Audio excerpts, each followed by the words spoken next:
Good morning students. ધોરણ 6 English. આપણે આ વિડિયો લેક્ચરમાં જોવાનું છે નોન વર્બલ ટેક્સ્ટ. જે આપણે ગયા વિડિયો લેક્ચરમાં થોડું જોયું હતું, જે અધૂરું હતું, આજે આપણે આ વિડિયોમાં તે પૂરું કરીશું.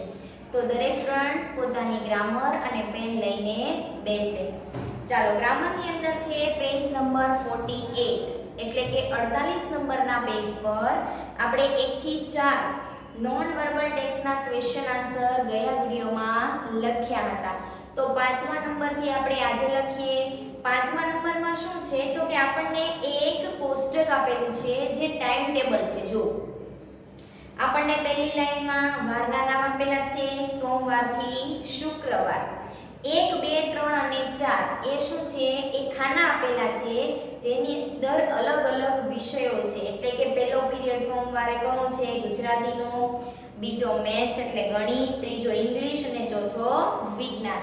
આ સોમવારનું ટાઈમ ટેબલ હતું. એવી રીતે આપણને સોમ, મંગળ, બુધ, ગુરુ અને શુક્ર આ 5 દિવસનું ટાઈમ ટેબલ આપેલું છે. એમાં આપણને અલગ અલગ બધા પીરિયડ્સ આપેલા છે. પહેલો સવાલ જો, which is the first period on Monday? First period એટલે કે પહેલો તાસ અને મંડે એટલે સોમવાર. તો હવે આપણે એક તો આડી લાઈન, ઊભી લાઈનમાં જોવાનું સોમવાર, એનો પહેલો પીરિયડ એટલે આડી લાઈનમાં જોવાનો તાસ. તો પહેલા નંબરના ખાનામાં આપણને કયો વિષય લખેલો છે? ગુજરાતી. એટલે કે સોમવારે પહેલો પીરિયડ કયા વિષયનો થયો? ગુજરાતીનો. તો એવી રીતે આપણે દરેક વારના અલગ અલગ પીરિયડ્સ એ જોવાના છે. ચાલો, તો આપણે પહેલાના આખા વાક્યમાં જવાબ લખીએ. તો ક્યાંથી લખવાનું ચાલુ કરશું? તો કે the first period on Monday કયા નંબરનો છે? 5મા નંબરનો. એમાં આન્સર 1. એમાં લખીએ ધ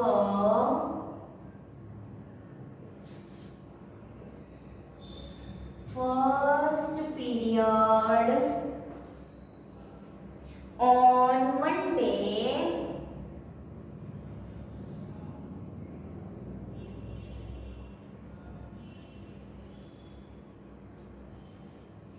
is Gujarati. Is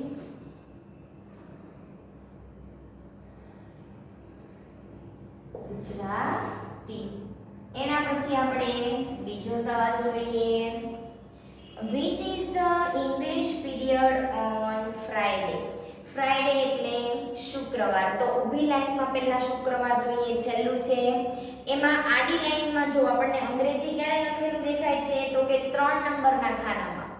એનો મતલબ કે શુક્રવારે ત્રીજા નંબરનો લેક્ચર કયો છે? ઇંગ્લિશનો. એટલે આપણને સવાલમાં એવું પૂછ્યું છે કે ઇંગ્લિશનો લેક્ચર ક્યારે છે? તો ક્યારે છે? ત્રીજું. એટલે આપણે એનો સમય લખીશું.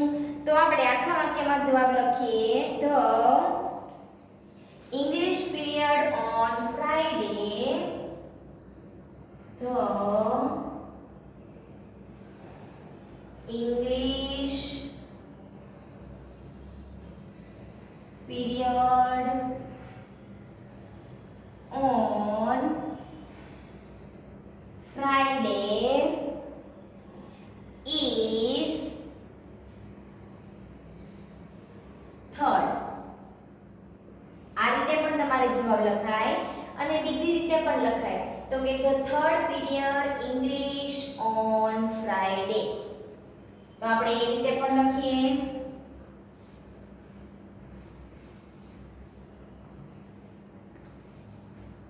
તો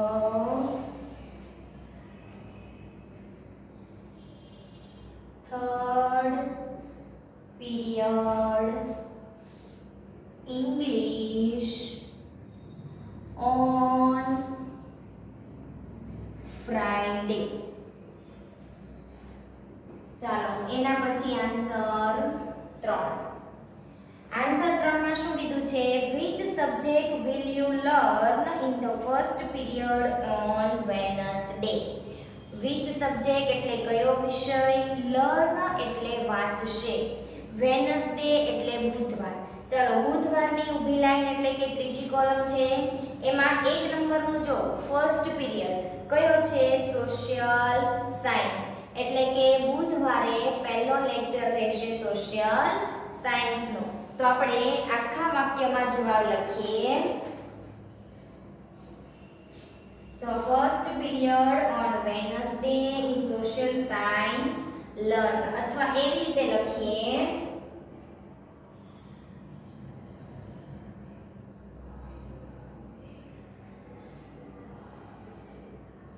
You will learn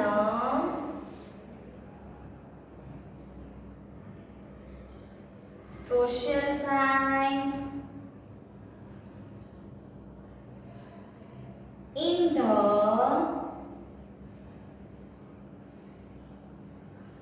first period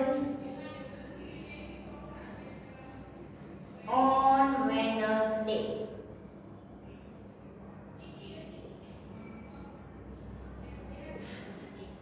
એના પછી ચોથો સવાલ, when is the maths period on Thursday?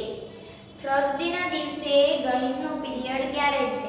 તો જો છેલ્લેથી બીજી લાઈનમાં આપણને આપેલું છે થર્સડે એટલે ગુરુવાર. એમાં આડી લાઈનમાં જો આપણને મેથ્સ ક્યાં દેખાય છે? તો કે 3 નંબરના ખાનામાં. એનો મતલબ કે ત્રીજો પીરિયડ છે એ ત્રીજો લેક્ચર કોનો છે? મેથ્સનો. તો આપણે આખા વાક્યમાં જવાબ લખીએ. The third period maths on Thursday. ગુરુવારે ત્રીજો લેક્ચર ગણિતનો છે.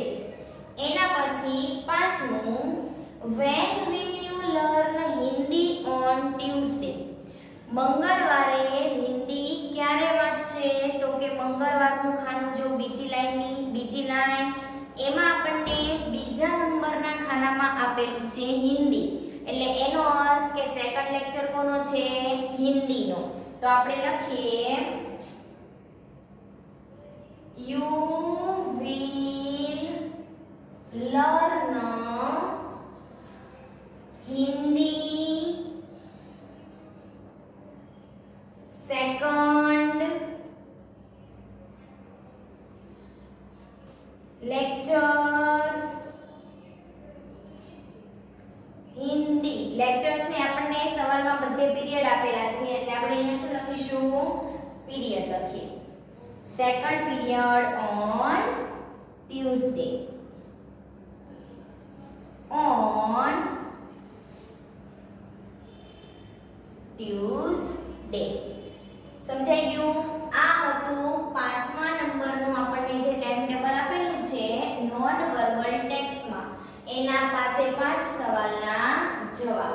હવે આપણે એના પછી જોઈએ છીએ 6થા નંબરમાં પહેલો સવાલ. એટલે કે આપણે પાછળ જો પેજ નંબર 49. 49 પર આપણને આપેલું છે ચિત્ર. દેખાય છે? એ ચિત્ર પરથી આપણે નીચેના 5 સવાલના જવાબ લખવાના છે. પહેલા તો આપણે ચિત્રમાં જોઈ લઈએ કે આપણને શું શું આપેલું છે. તો એક સ્કૂલ એટલે કે શાળાનું ચિત્ર દેખાય છે. આ બાજુ જો આપણને ત્યાં લખેલું છે સ્કૂલ. એના પછી એની સામે છે ગાર્ડન એટલે કે બગીચો. એના પછી આપણને દેખાય છે બસ સ્ટેશન. પછી પાછળની સાઈડ આપણને દેખાય છે હોસ્પિટલ. એની બાજુમાં છે રેલવે સ્ટેશન. આ બાજુ છે પોસ્ટ ઓફિસ અને એના પછી પોલીસ સ્ટેશન. ટૂંકમાં આપણને આ એક ગામનું ચિત્ર આપેલું છે કે એક ગામની અંદર આ બધી વસ્તુઓ આટલા અંતરે છે. હવે આ ચિત્ર પરથી પહેલો સવાલ જો, where is the school? where એટલે ક્યાં. તો સ્કૂલ ક્યાં આવેલી છે? આપણને બાજુમાં 2 ઓપ્શન આપેલા છે, near the hospital, near the garden. એટલે કે હોસ્પિટલની બાજુમાં આવેલી છે કે બગીચાની બાજુમાં આવેલી છે.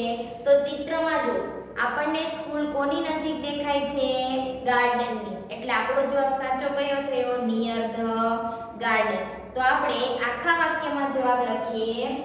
તો પહેલા સવાલમાંથી લખીએ. The school is near the garden. એટલે કે સ્કૂલ એ બગીચા નજીક છે. બગીચા અને હોસ્પિટલ એટલે કે દવાખાનામાંથી સૌથી વધારે નજીક કોણ છે સ્કૂલની? ગાર્ડન.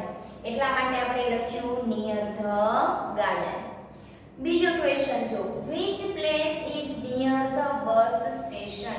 પ્લેસ એટલે જગ્યા. બસ સ્ટેશનની નજીક કઈ જગ્યા આવેલી છે? આપણને બે ઓપ્શન આપેલા છે, પોસ્ટ ઓફિસ અને પોલીસ સ્ટેશન. તો આપણે ચિત્રમાં જોઈએ, બસ સ્ટેશન પાસે આપણને શું દેખાય છે? પોસ્ટ ઓફિસ કે પોલીસ સ્ટેશન? તો આપણને નજીક પડશે પોસ્ટ ઓફિસ. કેમ કે જો જે આપણું બસ સ્ટેશન છે એનાથી વચ્ચે એક રસ્તો છે અને સામેની સાઈડ શું છે? Post office. એટલે આપણે નજીકની જગ્યા કઈ લેશું? Post office. તો આપણે આખા વાક્યમાં જવાબ લખીએ. The bus station is the bus station is near the post office. Bus station A post ઓફિસની નજીક છે. એના પછી answer 3. Where is the clock tower? Clock tower એટલે કે ઘડિયાળનો થાંભલો. તો ઘડિયાળનો થાંભલો ક્યાં છે? ઓપ્શન આપેલા છે, in the railway station, in the market. એટલે કે માર્કેટમાં છે કે રેલવે સ્ટેશનમાં છે? તો આપણને ક્યાં દેખાય છે? ચિત્રમાં વચ્ચે આપણને આપેલો છે ક્લોક ટાવર. તો આપણે ક્યાં લખીશું? માર્કેટ. નહીં પણ આપણે લખીએ રેલવે સ્ટેશન. એટલે કે રેલવે સ્ટેશનના રસ્તા પર છે. બરાબર. અને માર્કેટમાં આજુબાજુ આપણને બધી જગ્યા આપેલી છે એટલે માર્કેટ લખીએ તો પણ ચાલે, કેમ કે માર્કેટના 4 રસ્તા વચ્ચે આપણને આપેલું છે.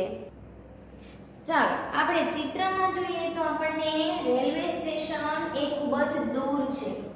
ઓપ્શનમાં આપણને એવું કીધું છે કે ઇન ધ રેલવે સ્ટેશન એટલે કે રેલવે સ્ટેશનમાં છે નહીં. આપણને ક્લોક ટાવર એ 4 રસ્તા પર દેખાય છે. એટલે કે આજુબાજુની બધી જગ્યા છે અને આપણે શેમાં ગણી લઈએ? માર્કેટમાં. તો આપણો જવાબ આવશે ઇન ધ માર્કેટ. આખા વાક્યમાં લખીએ, ધ ક્લોક ટાવર ઇઝ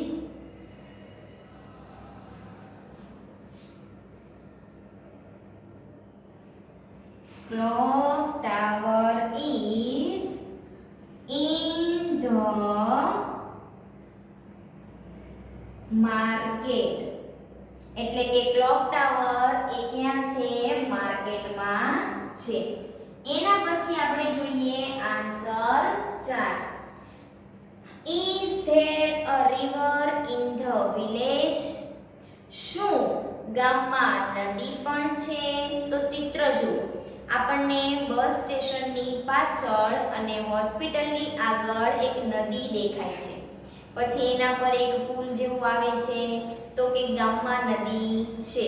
એટલે યસ ઓર નો? યસ. તો ફક્ત આપણે અહીંયા જવાબ લખી દઈએ યસ. એટલે કે આન્સર 4 માં આવશે યસ. એના પછી લખું છું આન્સર 5. આ આન્સર 4 છે. એના પછી એની બાજુમાં લખું છું ઈ છે 5મા સવાલનો જવાબ. સવાલ છે, how many hospital are there in the village? How many hospital are there in the village? તો કે ગામમાં તમને આ જે ચિત્ર દેખાય છે એ ચિત્ર જુઓ. એમાં કેટલા દવાખાના છે? એક જ. એટલે કે એક દવાખાનું છે. તો આપણે આખા વાક્યમાં એનો જવાબ લખવાનો છે. તો લખીએ there are, સોરી આર નું થઈ જશે is. કેમ કે એક જ છે, એક કરતા વધારે હોય બહુવચન તો જ અહીંયા આર આવે. There is one hospital in the village. ગામમાં એક દવાખાનું છે. તો આ ક્વેશ્ચનના આન્સર હતા નોન વર્બલ ટેક્સ્ટમાં 5 અને 6, એટલે કે ટાઈમ ટેબલ પરથી ક્વેશ્ચન આન્સર અને ચિત્ર પરથી ક્વેશ્ચન આન્સર. તો લખી નાખવાના છે તમારા દરેક વિદ્યાર્થીઓએ પોતાની ગ્રામરમાં.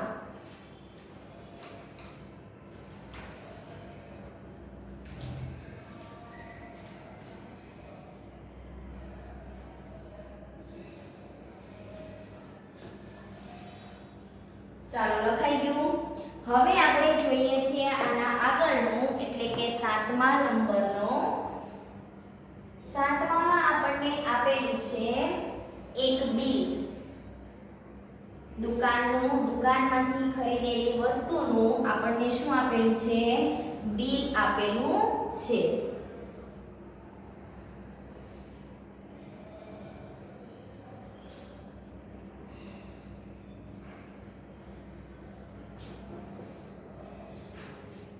એ બિલ પરથી નીચે આપેલા ક્વેશ્ચનના આપણે આન્સર લખવાના છે.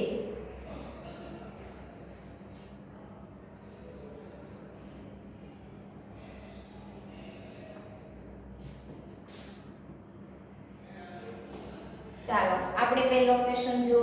પહેલા આપણે એ બિલને સમજી લઈએ. બિલ છે શાંતિ જનરલ સ્ટોર, એટલે કે દુકાનનું નામ છે શાંતિ જનરલ.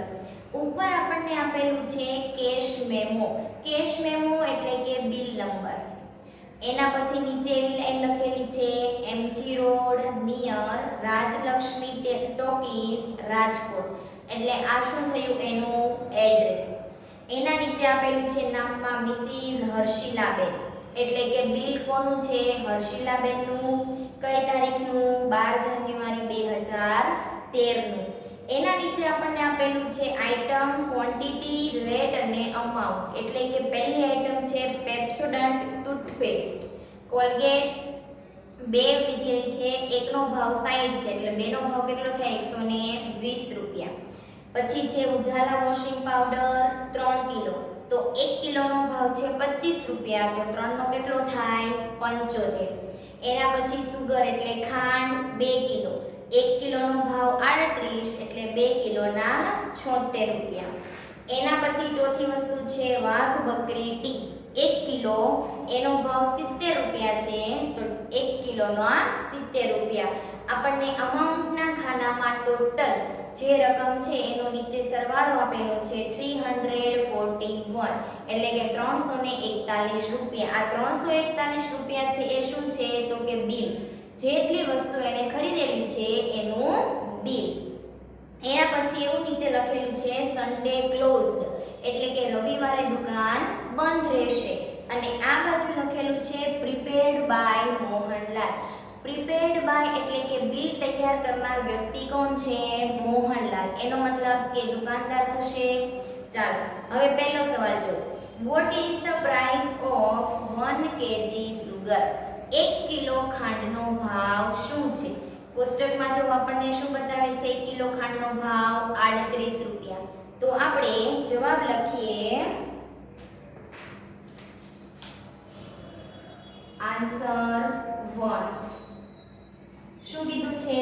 1 કિલો ખાંડનો ભાવ 38 રૂપિયા, એટલે આપણે લખીએ the price of 1 kg of sugar, the price of 1 kg of sugar is 38 rupees. અહીંયા મેં જે નિશાન કરેલું છે એ નિશાની રૂપિયાની છે, એટલે કે 38 રૂપિયા એવું દર્શાવે. એના પછી આપણે બીજો સવાલ જોઈએ. આન્સર બીજો. Vote is the total amount of the bill? Total amount એટલે કુલ. કેટલી રકમ થઈ કુલ બિલની? તો કે 341. તો આપણે આખા વાક્યમાં લખીએ the total amount of the bill is 341 rupees. કેટલા થયા? 341 રૂપિયા.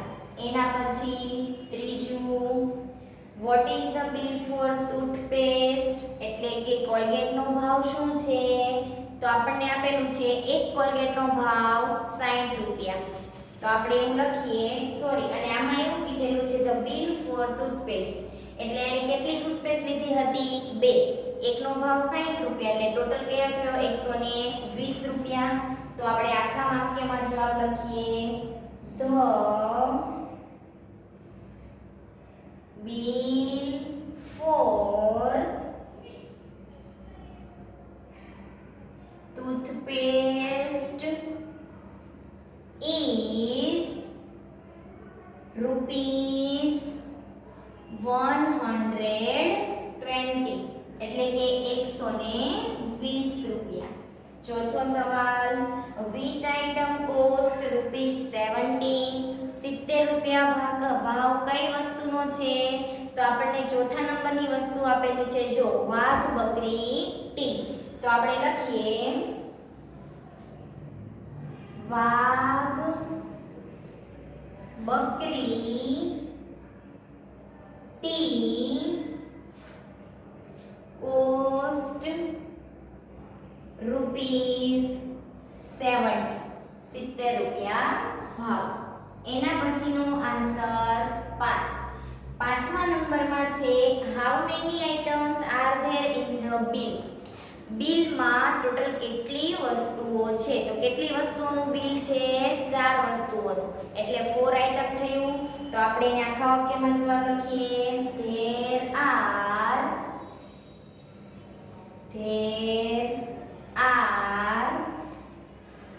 4 items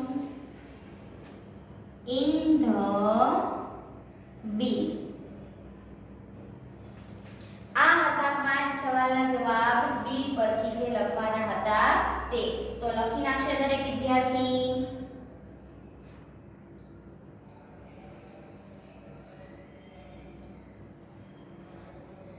હવે આ લખાઈ જાય એટલે આપણા ગ્રામરની અંદર કમ્પોઝિશનનો બીજો ટોપિક નોન વર્બલ ટેક્સ્ટ એ પૂરો થાય છે. દરેક વિદ્યાર્થીએ આ વિડિયો લેક્ચરમાં જે લખાવેલું છે એના જવાબ ફરજિયાત ગ્રામરમાં લખવાના છે. અને આજના વિડિયાનું જે હોમવર્ક આપવામાં આવેલું છે એ અંગ્રેજીની પાકી નોટમાં સારા અક્ષરે લખવાનો રહેશે.